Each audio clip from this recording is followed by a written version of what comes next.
আসসালামু আলাইকুম। এখন আমি আপনাদেরকে দেখাবো আপনারা যে ম্যাপ টোকেনটাকে মাইনিংয়ের জন্য রেখেছিলেন, অর্থাৎ ম্যাপ ফার্মিংয়ের জন্য যে আপনারা রেখেছিলেন 10 দিনের জন্য, সেখান থেকে কিভাবে আপনারা রিওয়ার্ডটা ক্লেম করবেন। রিওয়ার্ড ক্লেম করলে আপনারা সেই রিওয়ার্ডটা আপনার স্পট ওয়ালেটে যোগ হবে এবং চাইলে আপনারা আবারও সেখানে স্ট্যাক করতে পারবেন। তো আমি যদি লঞ্চ প্যাডে ক্লিক করে দেই, ভালো করে একটু দেখুন, আমাদের প্রথমে লঞ্চ প্যাডে আসতে হবে। আমি লঞ্চ প্যাডে যখনই ক্লিক করে দেব, লঞ্চ প্যাডে ক্লিক করে দেওয়ার পরে এখানে আপনারা দুইটা পুল দেখতে পারবেন, একটা টিইউএসডি পুল, একটা বিএনবি পুল। তো আমি যেহেতু টিইউএসডি দিয়ে করেছিলাম, আপনারা আমার আগের ভিডিওতেই সেটা দেখতে পারছেন। সো টিইউএসডি পুলে আমি ক্লিক করে দিচ্ছি। টিইউএসডি পুলে ক্লিক করে দেওয়ার পরে দেখুন এখানে কিন্তু গত দিন ছিল 1 ডেজ এবং আমি যখন দেখিয়েছি তখন 6 ডেজ ছিল, ঠিক আছে। এবং নিচের দিকে আসুন, এখানে 10 ডেজ কেন দেখাচ্ছে আমি আবার বলতেছি। এখানে 10 ডেজ দেখানোর কারণ হচ্ছে যে এইটাতে আবারও ফার্মিং শুরু হয়েছে, অর্থাৎ 10 দিন পর পর এরা একটা করে ফার্মিং দেয় এবং আপনি এখান থেকে ক্লেম করতে পারবেন রিওয়ার্ডসগুলো।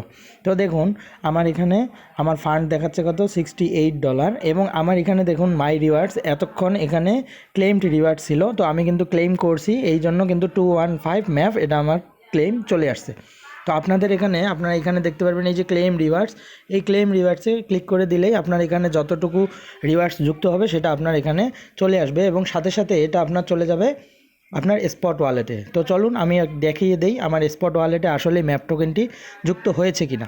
তো আমি আবার হোমে চলে আসলাম। হোমে চলে এসে আমার ওয়ালেটে আসলাম। আমার ওয়ালেটে এসে আমি যখনই এই যে ম্যাপ টোকেনের নিচে, এই যে নিচের দিকে যখন আমি একটু তাকাবো তাহলে দেখতে পারবো ম্যাপ প্রোটোকল। এবং আমি যদি এইটাকে একটু আনহাইড করে দেই তাহলে আপনারা দেখতে পারবেন আমার ম্যাপ টোকেন কতটুকু দিছে। ম্যাপ টোকেন 0.21 দিছে এবং আমি এখান থেকে 0.12 ইউএসডিটি পেয়েছি। এখন কথা হচ্ছে আমার তাহলে টিইউএসডি যে ছিল সেই টিইউএসডি কোথায়। তো চলুন আমি দেখাই দিই কীভাবে আপনারা টিইউএসডিটাকেও স্পটে নিয়ে আসবেন। আবারও এখান থেকে লঞ্চ প্যাডে আপনারা ক্লিক করে দেবেন। লঞ্চ প্যাডে ক্লিক করে দেওয়ার পরে আপনারা যেটা দিয়ে যে পুলে অ্যাক্টিভেট করছিলেন আপনারা সেই পুলটা চেপে দিবেন এবং তারপরে আপনারা নিচের দিকে আপনার ফান্ডটাকে দেখতে পারবেন, মাই ফান্ড। ভালো করে দেখুন মাই ফান্ড এবং আপনার এখানে যত ডলার আপনি দিয়েছিলেন সেটা দেখতে পারবেন। তো এইখান থেকে স্ট্যাক মানে হচ্ছে আবারও আপনি 10 দিনের জন্য এখানে এই ডলারটাকে রেখে দেওয়া।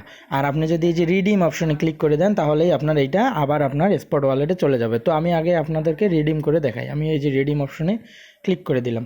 যখন এই রিডিম অপশনে ক্লিক করে দিলাম তখন এখানে দেখতে পাচ্ছেন আপনারা ম্যাক্স লেখা আছে এবং অ্যাভেলেবেল এটা লেখা আছে। তো আমি প্রথমে ম্যাক্স অপশনে ক্লিক করে দেব।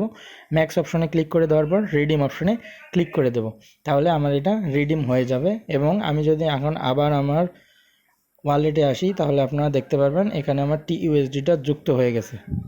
আমি আবার আমার ওয়ালেটে আসলাম। ওয়ালেটে এসে একবার যদি রিফ্রেশ করি তাহলেই দেখতে পারবেন এই যে টিইউএসডি, এই যে টিইউএসডিটা আমার এখানে আবারও যুক্ত হয়ে গেল। তো আমি এখানে যুক্ত করব না, আমি আবারও এটাকে স্ট্যাক করব। আমি আবারও এখানে লঞ্চ প্যাডে যাচ্ছি। লঞ্চ প্যাড থেকে আবারও টিইউএসডি পুল দিয়ে যেহেতু স্ট্যাক করব তাহলে আমি আবারও স্ট্যাক নাও অপশনে ক্লিক করে দিচ্ছি। এবার দেখুন 10 দিন পর আবারও আমি এখান থেকে রিওয়ার্ড পাবো। তাহলে আমি আবারও স্ট্যাক করে দিচ্ছি। স্ট্যাক অপশনে ক্লিক করে দেওয়ার পরে ম্যাক্স দিচ্ছি। ম্যাক্স দেওয়ার পরে এক্সট্যাক অপশনে ক্লিক করে দিচ্ছি। যখন আমি ক্লিক করে দিলাম তাহলে দেখুন আবারও কিন্তু আমার ফার্মিং শুরু হয়ে গেল এবং এইখানের মধ্যে আমার রিওয়ার্ডটা যুক্ত হবে। আমি 10 দিন পরে এখান থেকে রিওয়ার্ডটাও পাবো এবং এটাকে আমি যখন তখন রিডিমে নিয়ে যেতে পারবো, কোনো সমস্যা নেই। তবে রিডিমে নিয়ে গেলে এখান থেকে আর রিওয়ার্ডসগুলো আপনি পাবেন না। সো ভালো থাকবেন, সুস্থ থাকবেন। যদি ভালো লাগে তাহলে আমার ভিডিওটাতে লাইক দিবেন এবং আমার চ্যানেলটিকে অবশ্যই সাবস্ক্রাইব করে রাখবেন এরকম ভালো ভালো ভিডিও পাওয়ার জন্য। ধন্যবাদ।